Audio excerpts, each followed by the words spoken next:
সাধারণ মানুষ হবে আবেদ, আলেম হবে ওলি। সুবহানাল্লাহ, আবারও সুবহানাল্লাহ আসতে হবে।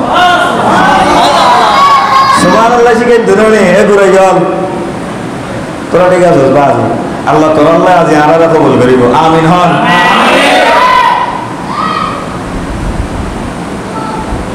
সাধারণ মানুষের মর্যাদা হচ্ছে আবেদের, আর আলেমের মর্যাদা হচ্ছে ওলির। সুবহানাল্লাহ।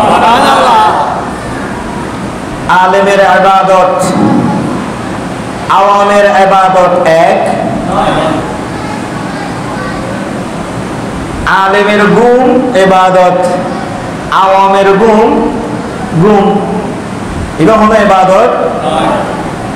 আমার আল্লাহ বলছেন ইন্নামা ইয়াখশাল্লাহা মিন ইবাদিহিল উলামা, আলেম তো তারা যাদের ভিতরে আমি আল্লাহর খৌফ আছে, আমি আল্লাহর ভয় আছে।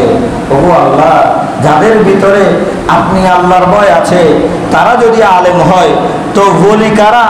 আমার আল্লাহ বলছেন আলা ইন্না আউলিয়া আল্লাহি লা খাউফুন আলাইহিম ওয়া লা হুম ইয়াহজানুন, এটা তো ওলির শান বলেছেন।